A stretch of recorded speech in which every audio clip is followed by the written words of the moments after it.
All right, welcome. Welcome. We made it today. Hey. Oh, yeah. Hey, how's it going? Hey, it's the Genesee County Compassion Club show. Thanks for joining us today. We are in the studios at FlintTalkRadio.com. John, thanks for being with us. I got John on the wheels of steel. We love John. Yeah, it's like I think somebody's going to have a dog sled going through here, to get them around. I mean, I guess it might have been. You just couldn't see them. Yeah, the expressways, I guess, look like parking lots. People are taking pictures and posting on Facebook. They look like they're just standing still in some of those sections. It's pretty bad there. Yeah. I was on 69 there, but it was past the accident area, so there was only like 4 cars on the road. But it was slick. It is slick, so be careful out there. It's finally stopped snowing here in Flint, and you can safely get out your shovels now and dig your way to freedom. If you have a shovel. I don't have a shovel. I have a snow broom. This guy doesn't have a shovel. Well, we went out to get a shovel when, the storm was a couple weeks ago or whatever. There's no shovels in town. They laughed at us. There's no shovels. Get out there with your hands. Would you like a spoon? Yeah. So, I just been lazy and haven't went and got a shovel. But I need to because Jeremy had to pick me up today. I'm stuck in my driveway. Yeah, you are stuck. Better just go and buy a snowmobile. I haven't even undug the car. It's buried. Poor girl. She'll make it out one of these days. Couldn't even see the yellow stripe on it anymore. Right. It was just completely covered. Yeah, I was going to tell you. It's the house with the car with the stripe. You can't see it. Can't see it. Well, be careful out there. It's definitely slick. Lots of people getting stuck. So, get out the salt and shovels. Do your thing. Hey, we're glad to be back in the studios. Got some info we want to share with you. I know this Friday coming up here, just 2 days from now, we've got the Soup Kitchen back on. First time this year. Happening. Yes. People are excited. Our club members will be serving down at the North End Soup Kitchen this Friday. If you can help us out, we definitely would appreciate that. And you can show up at the club about 1:30, and then we get over there about 2 o'clock. So either go straight to the Soup Kitchen on Stewart or come to the club ahead of time. We can carpool over there, whatever your preference is. I know we're going to be bringing food out this time. I'm not sure what we're cooking up. Don't know the menu. We got the Mad Chef in the house.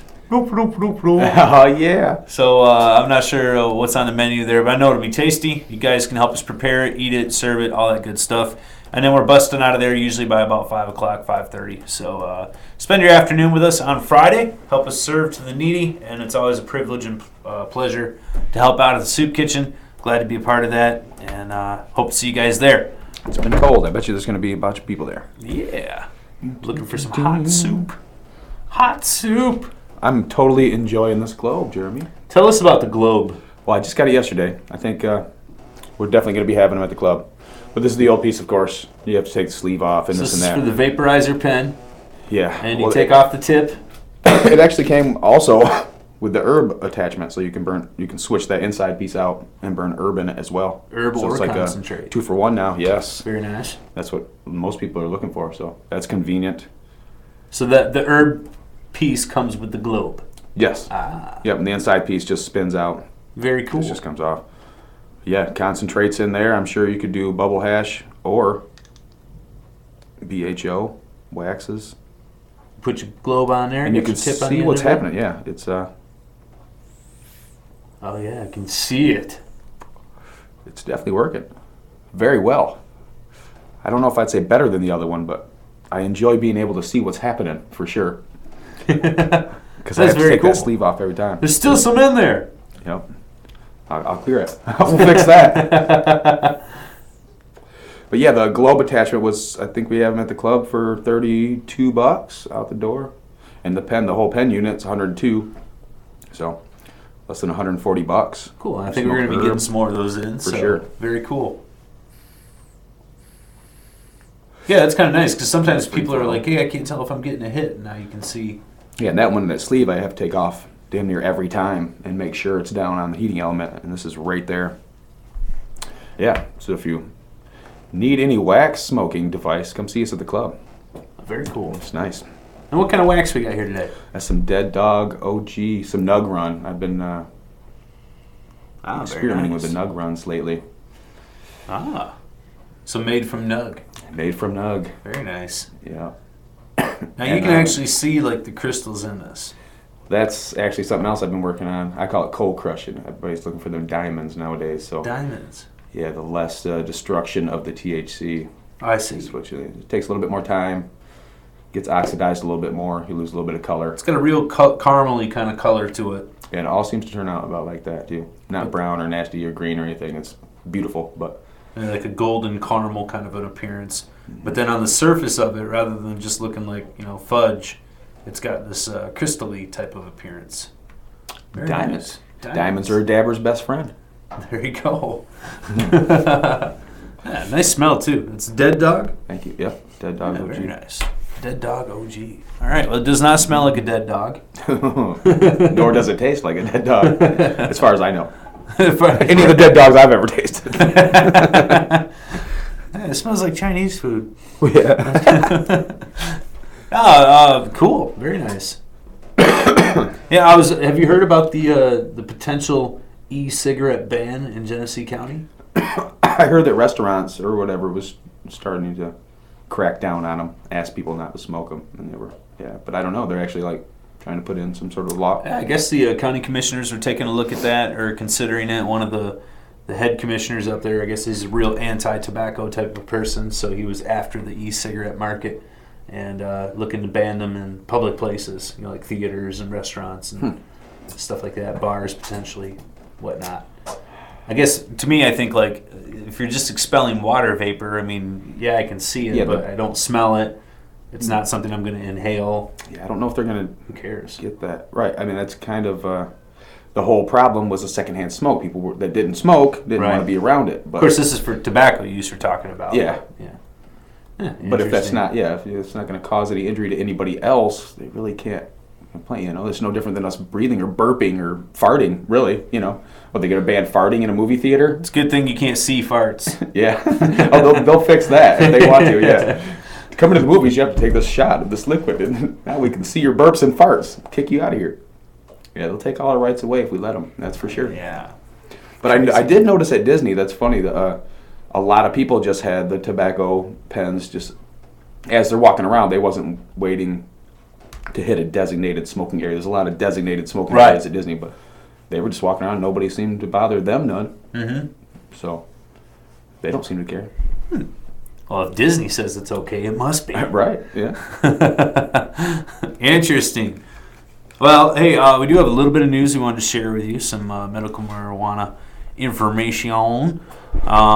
Not a whole lot going on in the state. There was a article I read about the two bills that have been sent to the Senate. This is the Provisioning Center Act and the Medibles bill. Both these already passed through the House Representative side. Now they're sent over to the Senate for review. I guess Senator Richardsville, he's one of the bigwigs over there. He's the head of one of the committees. He assigned these bills to his own committee. And then the comments that I read about this is that basically he said he doesn't really care for the bills, doesn't think they're that big of a deal, and he's just going to sit on them. So I don't know what that means, as far as how that's actually going to play out. Yeah.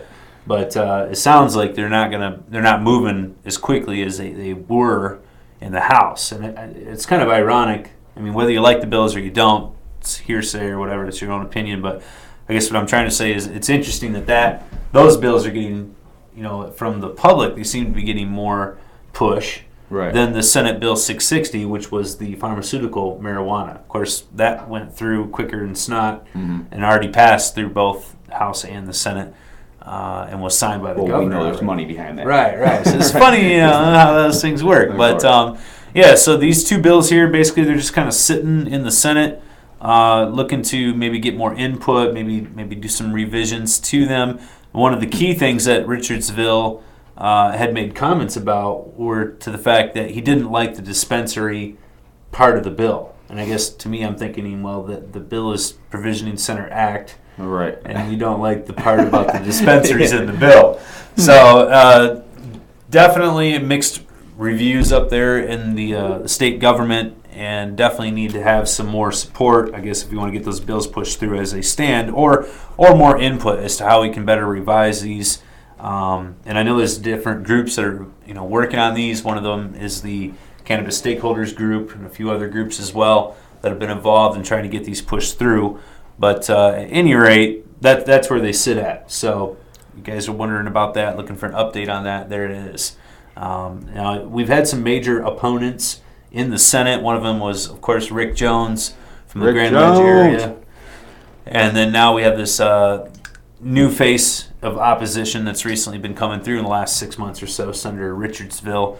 I've seen a number of his comments about medical marijuana. He really isn't. He's an avid non-supporter, if you will. I don't know if he's hardcore as some of the other state representatives we've had, like our Attorney General and so on, but he definitely doesn't seem to have a positive view of the medication or the movement for that matter. So not really a friend. Now, Senator Gretchen Whitmer, has come up to the plate most recently, shown support, and she's definitely someone that we could probably stand behind, continue to support.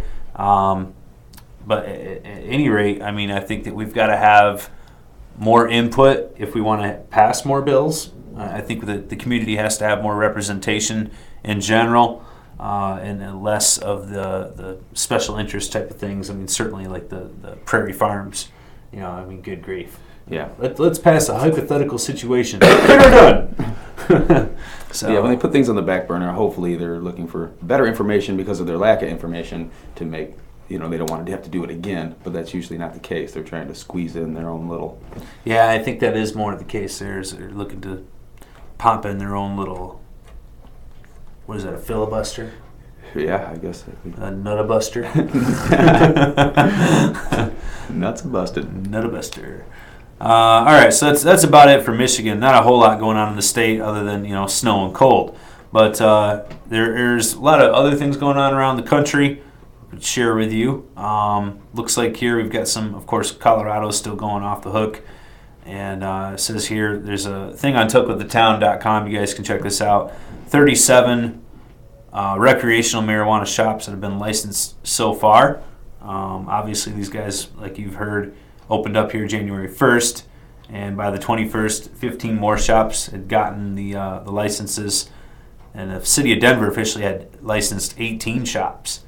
So the current total right now, I guess, is 37 different shops, stores, whatever, for recreational purposes. Kind of interesting there. I had a buddy of mine. You got to go to Denver, though? I mean, I think there's other towns in Colorado that are providing access, but obviously the majority or the bulk of these are in Denver. That's interesting to think that they'd have to travel that far or whatever. That there's only that many. Seems like they. I believe there's some other places like Breckenridge and a few others out there that are friendly towns. Right. And they do have some stores around, but it's definitely growing. I mean, it's. I had a friend of mine contact me this last week from the old banking world, and he was looking for pot stocks to invest in, and I said, well, you're on your own on that one. I don't really know. Right. Not really into the stock market, but it's a growing thing, no doubt. It's the future, for sure. I guess he found some. Really? Yeah. Well, yeah, I've actually seen a few things on Facebook or whatever talking about organizations. Yep. He said there was quite a few different ones out there that were considered, cannabis companies, pot companies, pot related, I guess would be the way to put it. But yeah, I guess if you're into that sort of thing, more power to you. It says here, this is also from Colorado. It says the city of Aurora. Aurora was in Illinois. Aurora, Illinois. It moved. No, it's Aurora, Colorado, third largest city in the state. They've got no legal medical marijuana storefronts, and they enacted a moratorium of up to 1 year of any opening of any retail outlets. This was May of last year. Since then, City Council and a committee have made some rather far-fetched proposals, even proposing that the city would grow and sell its own. But their latest proposal might be the most ludicrous one to date. It says here, again, this is from Toke of the Town. Based on data provided by the city's own staff, by adhering to all easement, setback, and zoning restrictions, the city of Aurora and its 340,000 citizens are eligible for up to 40 legal weed shops. At the same time, the committee suggested that only 20 licenses be awarded. And it says here, the latest proposal from the committee is that besides you proving that you have no felony convictions over the past 10 years, no drug-related misdemeanors in the past 5, no drug-related felonies ever, the new barrier to the cover fee, which we'll get to that in a minute, new barrier to entry is the cover fee, just to get your foot in the door. It says here startup costs are going to be in the $400,000 range. Like, wow. Whew. Yeah. They're serious. Yeah, I guess so. They're, depends on how you look at it, though. I mean, so this would be done through city licenses. Of course, the city council have the power to grant those licenses. This is by comparison, the city of Aurora has 84 liquor stores, 35 taverns. So, but yeah, wow, $400,000 to open up a potential marijuana store in this city. My goodness, that's. I guess they definitely want to. it'd take a long time to make your money back. If ever, my goodness, wow. Yeah, and all the competition. So Aurora's like, yeah, you can come here, but we just need $500,000. Yeah, bring $500,000, and you're gonna have 20 other places to compete with. Wow, interesting. Let's see here. This is we'll get all through Colorado here. That's all the news wants to report on. It says here that ever since Colorado's boom, people have been worried about other people driving stoned. And it says here they're trying to pass a bill that would make it more difficult to prove an open container violation. So, can't have the open container. I mean, it's kind of a no-brainer there. Right. But it's interesting how laws work, because you can see how this is spilt over from alcohol. And having an open container, you can't have an open container of alcohol in your vehicle. Like it's been brought up before, there are people who have Percocets, Darvocets, and codeine products and stuff. Are they required to carry their medicine in their vehicle in a locked container away from them? I mean, they could carry it right in their pocket. This is ludicrous. I mean, and what's more devastating? Those other ones I just mentioned. It's stupid. Well, yeah. As long as they're in a little container with a sticker that says where it came from. Right. And we got our share from them. Right. Yeah. We got our cut. Yeah, who knows? They're crazy, man. They're crazy. This bill here would make it more difficult to prove that there was an open container violation. So this could be a positive thing. Right. But at any rate, I mean, people don't want to see anyone driving impaired, no matter what the substance is, and that's kind of it's an obvious thing.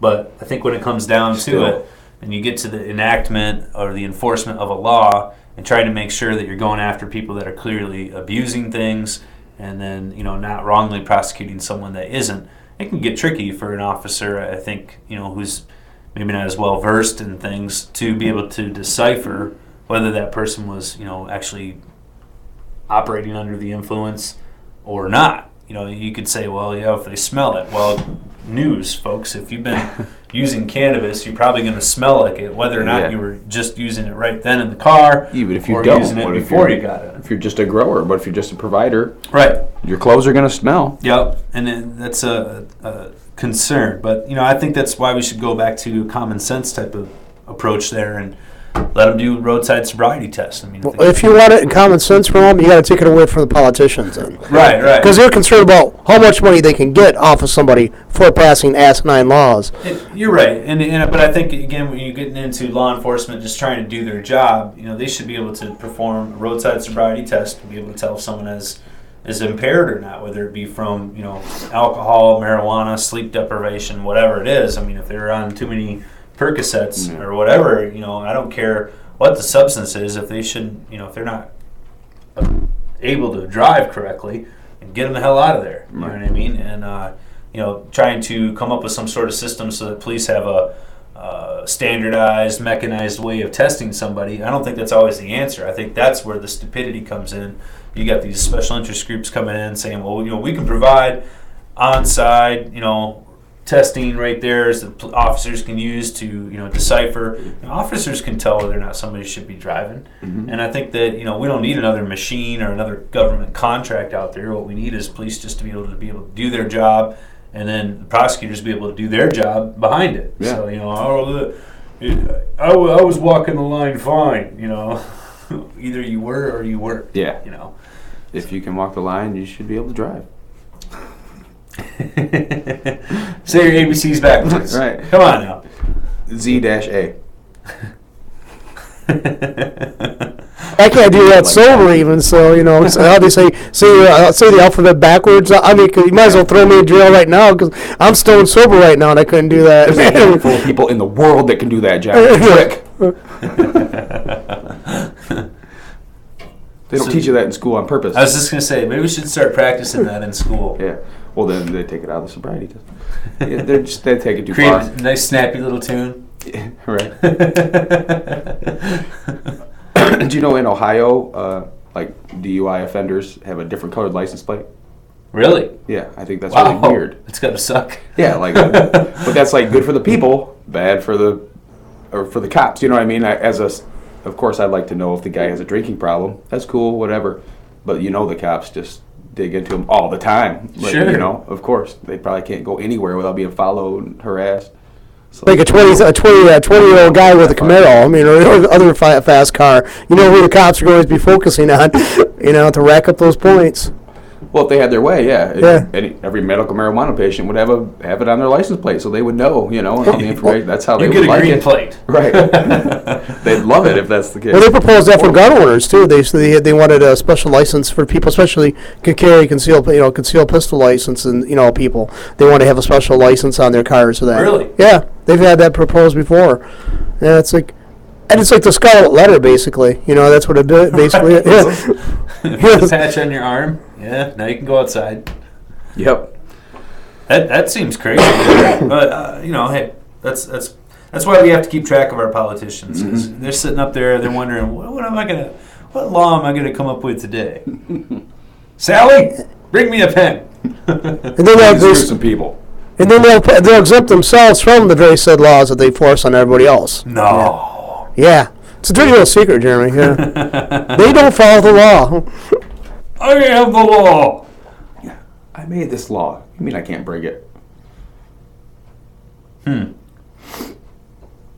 right, well, here's something interesting. This is the Senate Judiciary Committee approving drug sentencing reform with broad support.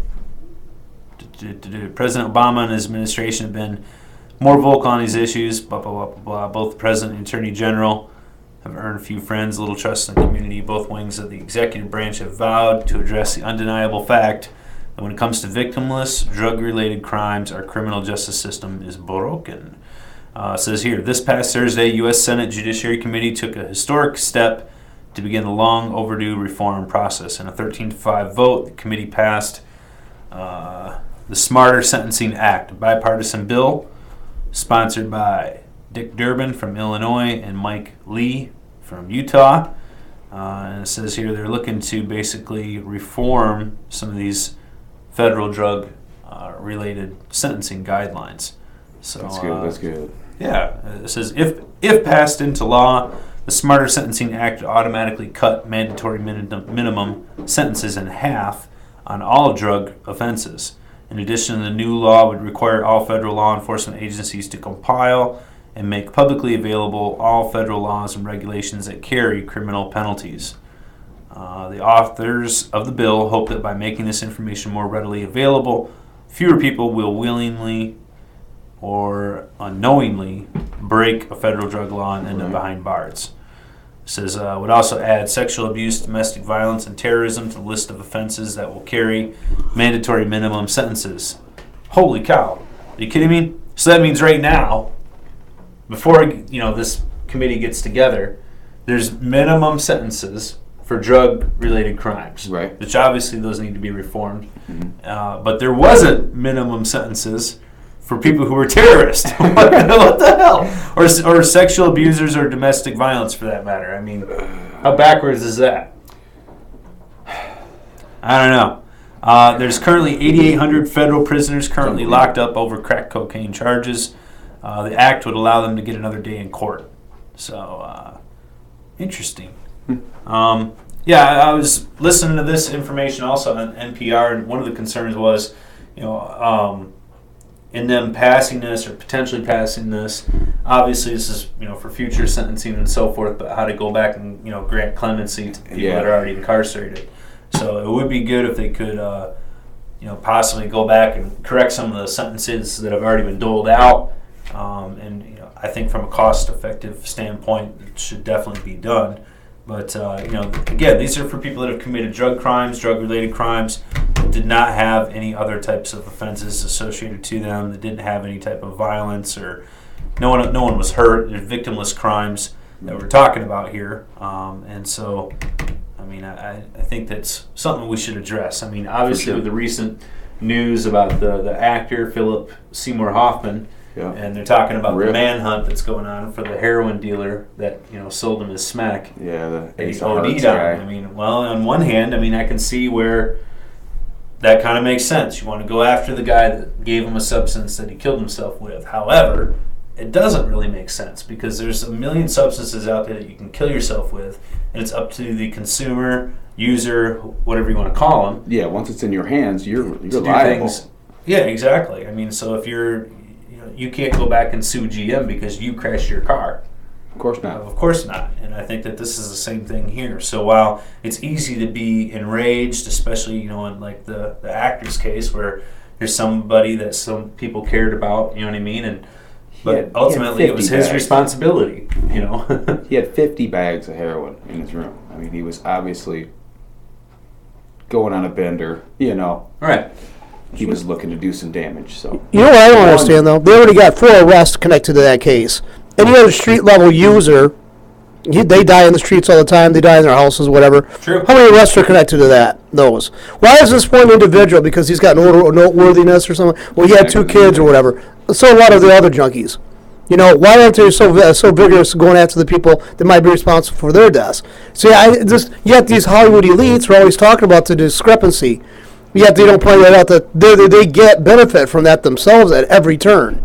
Yeah. Even him in death is having enjoying the benefit of them caring more about his death than they do anybody else's.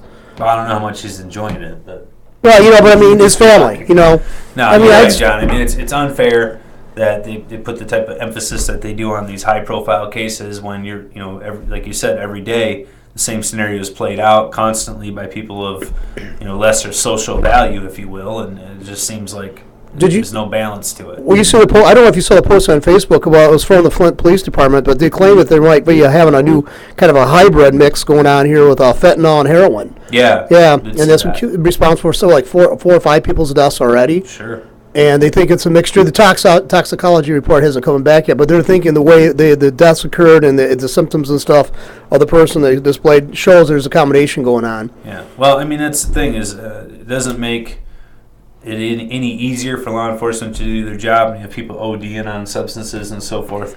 But at the same time, this is a social issue. I mean, this is something that we have to try to fix as a society, and incarcerating people I don't think helps out. I mean, it creates the black market, for people to become dealers or to do that sort of thing. And then at the same time, it scares the users from seeking out help because they're afraid they're going to get stuck in jail or whatever. Well, drugs are illegal. The drugs are illegal for the rest of us. They're supposed to be really, really illegal for people who are in prison. Yet that's they're awash in drugs in most of the prisons. So let's face it, they're in a confined space, controlled, regulated, the yin yang. Yet they still get them.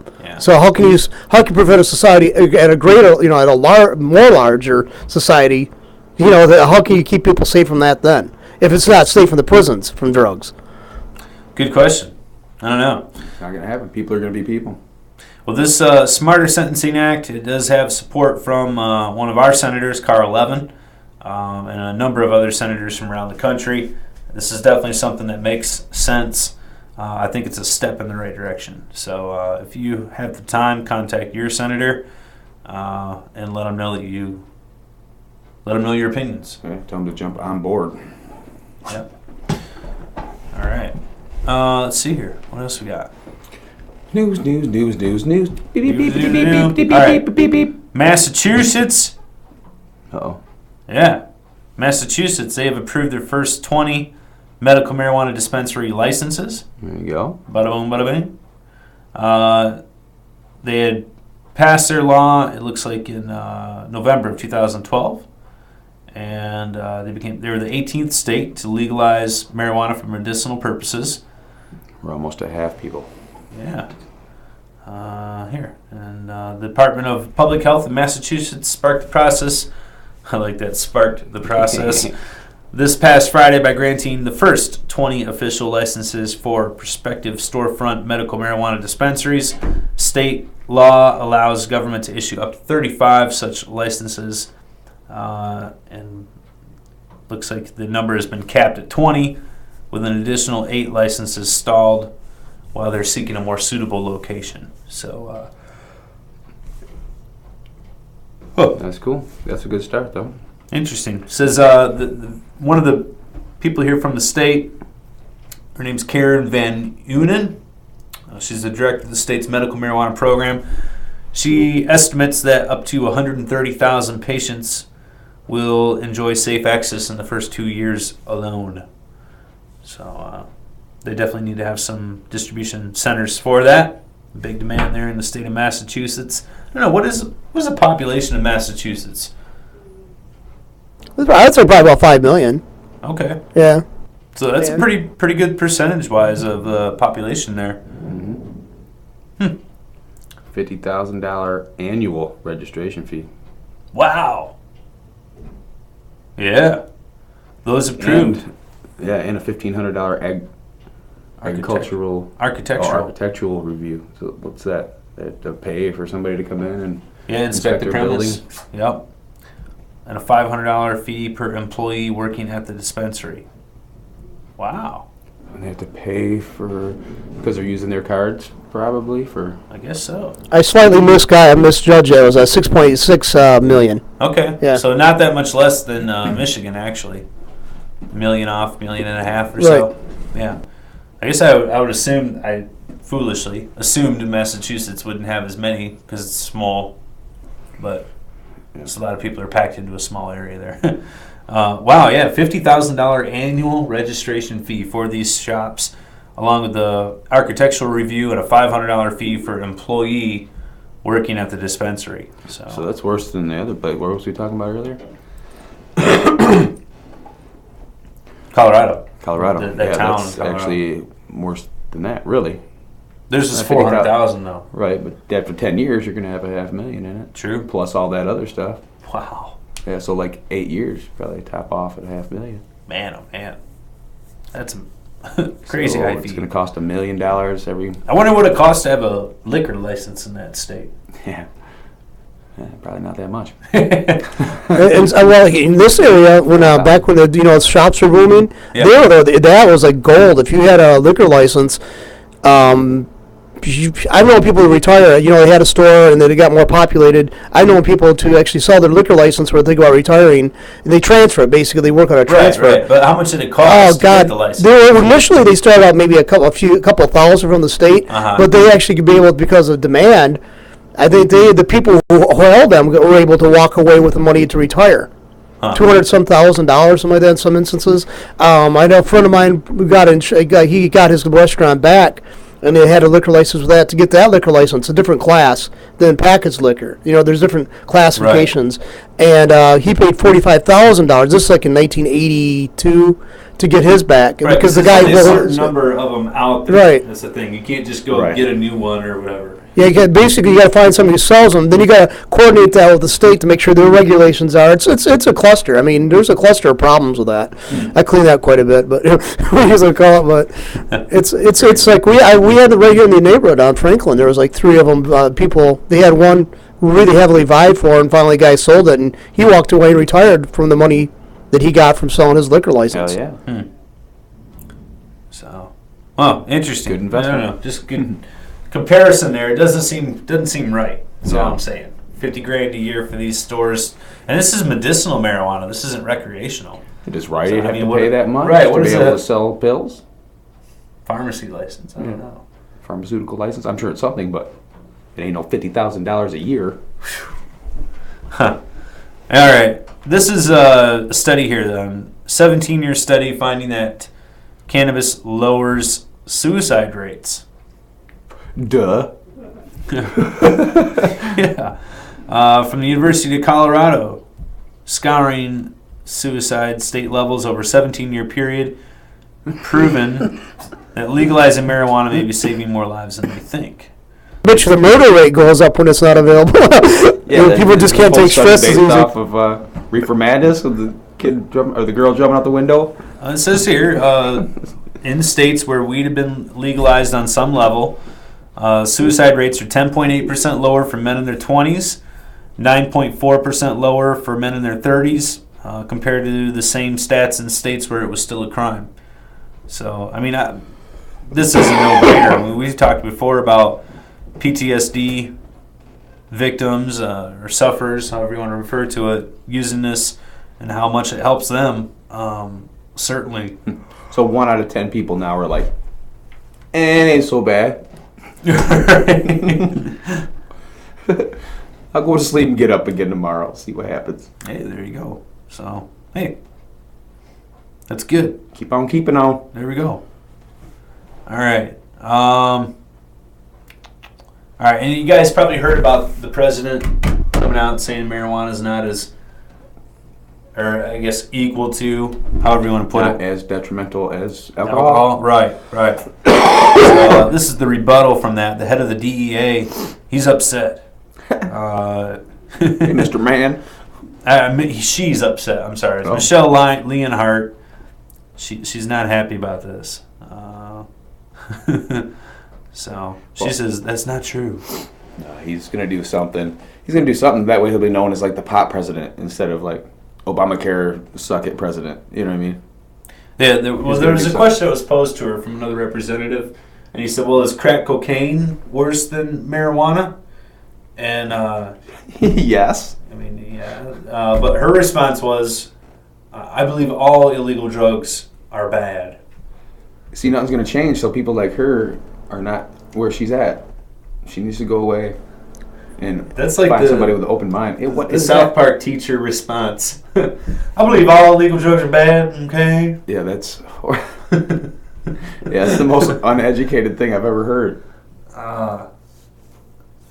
Man. Because they're the ones that put the grade on what's illegal. So they have this little, they have Well, this package of what they say I is mean, legal. their job is to enforce the law that's already there. You Right. know, but the Controlled Substances Act, that was sponsored, put together, passed, all that by President Nixon. And right now there's this sort of thing going on where, well, Obama needs Congress to do something. No, he doesn't. He can do it himself. I mean, it's a presidential thing. Drug scheduling. We're not talking about changing laws. We're talking about a Controlled Substances Act. It's different.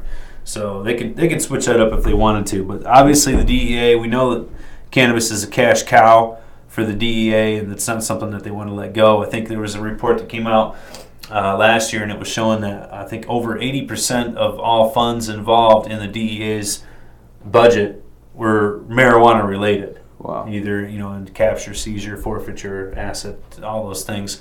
So for them to lose out on that portion of the drug war, I mean, it'd almost be a damning thing for the agency. So, I don't think it's just a monetary issue with them or they're losing their livelihood or anything like that. I think it's basically they enjoy kicking the doors out of people's houses and intimidating people. I mean, I think that's the mindset of most I of think these it's people. definitely more of a job security thing. I'd have to.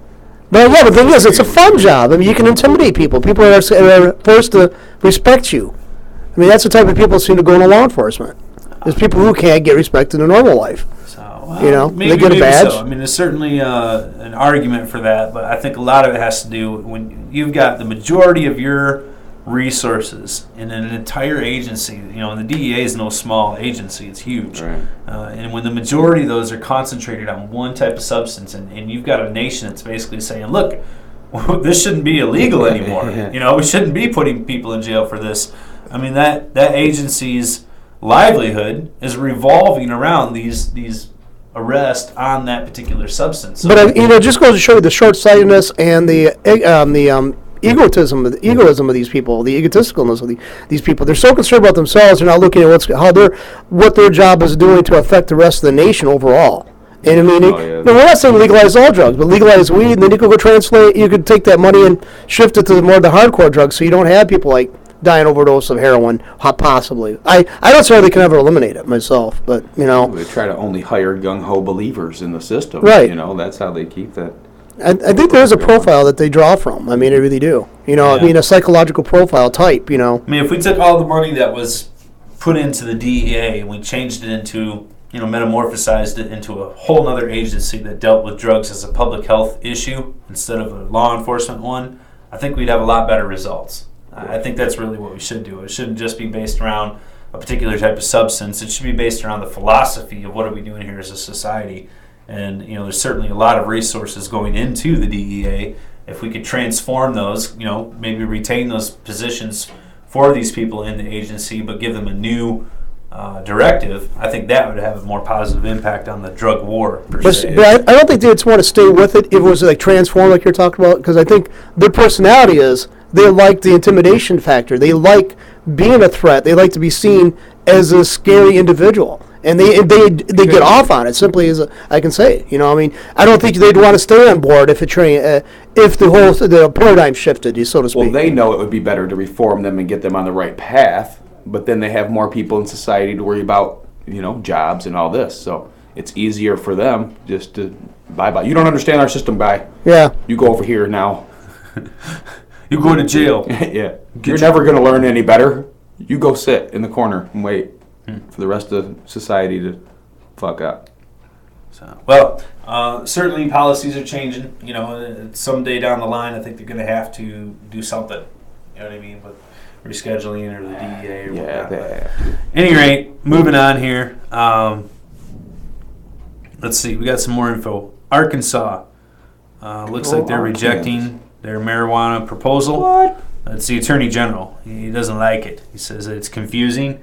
The voters won't understand the ballot proposal. So not that he's against it. He just don't like what they're putting. He's against it. Okay, it's a stall tactic there. Gotcha. Yeah. So at any rate, they're going to have to battle over that one. And a lot of these ballot proposals end up going to court. Same thing's happening in Florida right now. Right. We've gathered enough signatures to get it on the ballot. Currently, right now, looks like that is a hurdle that's been hurdled. But they also have to have a battle in court over whether the language of the proposal that voters will be voting on is essentially clear enough, well stated enough, and within the legal confines of what a ballot proposal should look like. Now they're limited to the number of words they can use. Obviously, you can't have like 5 pages on someone's ballot proposal and have them sitting in the voting booth for 3 hours trying to figure this thing out. But at any rate, this is one of those stall tactics that's been put up in quite a few different states where the attorney generals or other individuals from the state level step in and say, hey, we don't want to let voters to vote on this. It's too confusing. And, let the voters decide. Yeah, have some faith in your people. Yeah. Sure. How many other ballot proposals get this kind of flack? I don't know. There's been some pretty confusing ones out there. People voted here at the same time as medical marijuana in Michigan for stem cell issues. Right. And how many of your common people out there really understand stem cell research and so on? I know that I certainly don't. Right. To the degree that a scientist would or anything, but and as usual, they vote on by hearsay. Yeah. What they hear, their family or their friends. Sure. So, all right, but so Arkansas, they're fighting the battle down there. Florida's still fighting the battle. Looks like Florida might have a shot. It's got to go through their state Supreme Court yet, but at any rate, they do have the signatures. That's pretty cool. Mm-hmm. All right. People are sick of being sick down there. A lot of people, they get sick and then they go there for help, and then they get stuck there. Sure. And they're dying because they're not giving them the right help still. So I'm sure there's a lot of older sick people that sign those ballots. I'm sure a lot of people just assume that it's like the hacky sack stoner that's signing these things, but you know what I mean? Right. Yeah.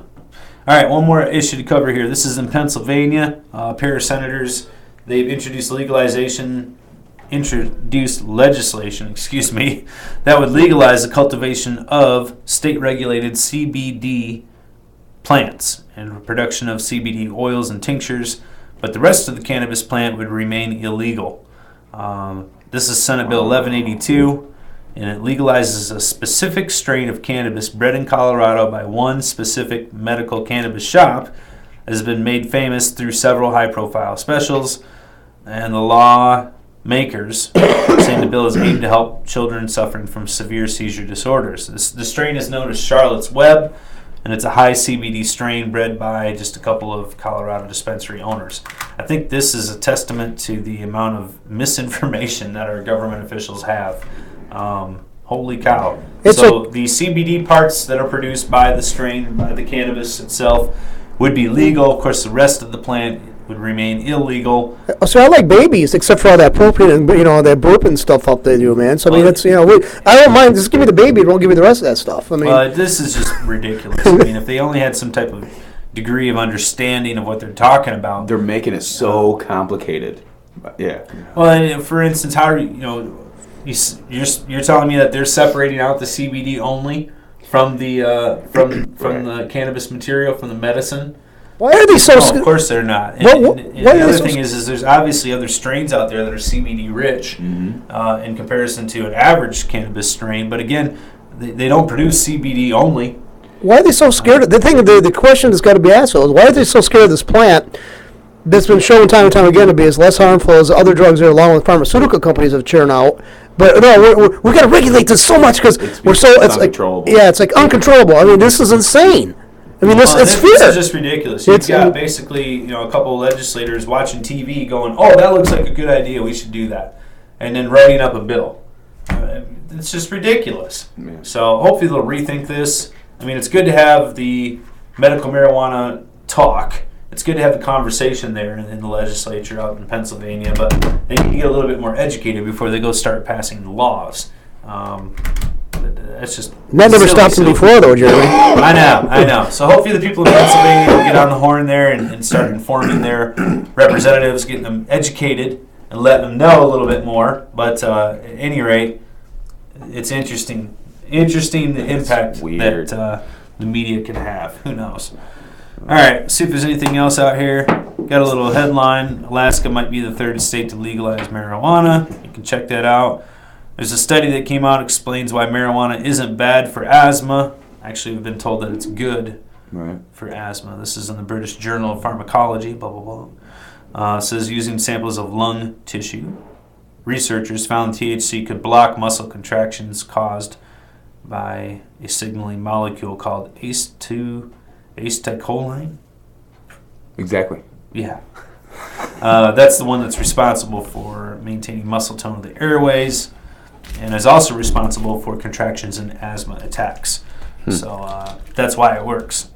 That's pretty cool. Yes, sir. Yeah. All right, that's about it for news and information we've got for you this week. Definitely want to encourage you guys to make it out on Friday if you can to our soup kitchen. Looking forward to that. Yeah. That's about it, man. Right on. Yeah. It's a good show. Good flow. Well, you guys stay safe out there. Try to stay warm. Watch your back as you're shoveling out the snow. Yeah. I'm not even looking forward to doing my driveway at all. Get out your broom. Your squeegee. Take tomorrow off too. I'm just stuck in my driveway. I'm just being lazy. I'm going to wait until it melts. Cool. All right. You guys take care. Thanks for joining us this week. This is the Genesee County Compassion Club Show.